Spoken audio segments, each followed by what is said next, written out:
तो अक्सर ऐसा होता है ना कि ढेर सारा डेटा हमारे सामने होता है और हम बस नंबरों के एक समंदर में खो जाते हैं। आज हम इसी उलझन को सुलझाने वाले हैं। हम ये देखेंगे कि कैसे कच्चे और बोरिंग डेटा को एक कमाल के टूल मैटप्लॉटलिब का इस्तेमाल करके बिल्कुल साफ और दिलचस्प विजुअल कहानियों में बदला जा सकता है। अच्छा, इस चीज को जरा देखिए। एक तरफ है सिर्फ नंबर ही नंबर और दूसरी तरफ एक बिल्कुल साफ चार्ट। देखिए, हमारा दिमाग ना इन नंबरों की दीवार से जूझने के लिए नहीं बना है। वो तो विजुअल्स यानी तस्वीरों को तुरंत पहचान लेता है और बस यहीं पर मैटप्लॉटलिब अपना जादू दिखाता है। ये डेटा का उस भाषा में अनुवाद करता है जिसे हमारा दिमाग फौरन समझ लेता है, यानी तस्वीरों की जुबान में। मैटप्लॉटलिब को ना एक जादुई टूलकिट की तरह समझिए। कोई भी विजुअल बनाने से पहले हमें इस टूलकिट को बुलाना पड़ता है। और अच्छी बात यह है कि इसके लिए सिर्फ 2 बहुत ही आसान लेकिन सबसे ज़रूरी कमांड्स की ज़रूरत होती है। ये 2 लाइनें डेटा विजुअलाइजेशन की दुनिया की ABC हैं। पहली है import matplotlib.pyplot as plt।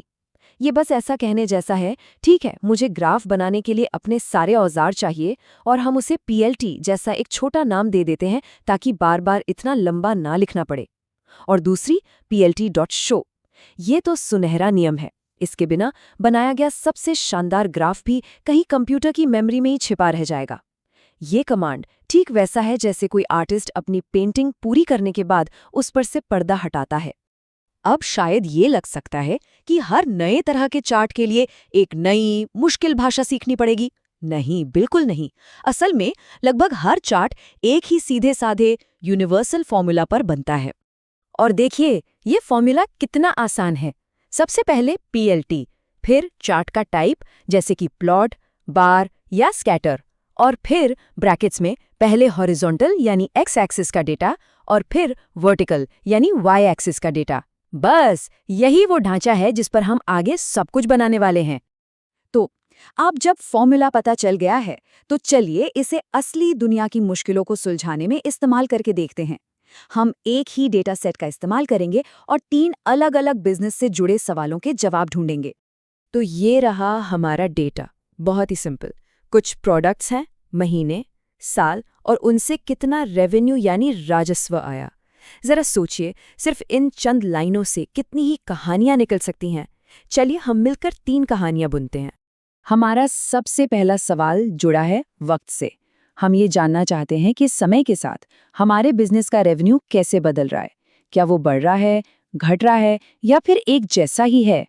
एक बात हमेशा याद रखनी चाहिए, जब भी सवाल समय के साथ ट्रेंड देखने का हो तो जवाब लगभग हमेशा एक लाइन ग्राफ ही होता है। देखिए, हमने अपने यूनिवर्सल फॉर्मूले में चार्ट टाइप की जगह बस प्लॉट लिख दिया।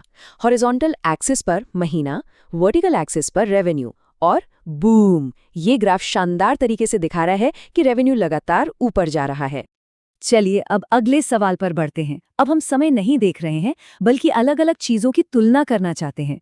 हमें ये जानना है कि हमारा कौन सा प्रोडक्ट सबसे ज्यादा कमाई करके दे रहा है। और तुलना यानी कंपैरिजन के लिए सबसे बेहतरीन टूल है बार ग्राफ। हम बस अपने फॉर्मूले में प्लॉट को बार से बदल दिया और X एक्सिस पर महीने की जगह प्रोडक्ट डाल दिया, और नतीजा तुरंत साफ साफ दिख रहा है कि पेंसिल्स सबसे ज्यादा रेवेन्यू ला रही हैं। हमारा आखिरी सवाल 2 अलग-अलग चीजों के बीच के रिश्ते के बारे में है। क्या साल गुजरने और बिक्री बढ़ने के बीच कोई पैटर्न या कोई कनेक्शन है? जब हमें 2 नंबरों वाली चीजों के बीच रिश्ता देखना हो तो हम स्कैटर ग्राफ का इस्तेमाल करते हैं। फॉर्मूला में चार्ट टाइप को स्कैटर किया, X एक्सिस पर साल और Y एक्सिस पर रेवेन्यू रखा, और ये डॉट्स देखिए, ये हमें साफ तौर पर एक पॉजिटिव रिश्ता दिखा रहे हैं। जैसे जैसे साल बढ़ रहे हैं, रेवेन्यू भी बढ़ रहा है। तो असल बात क्या है?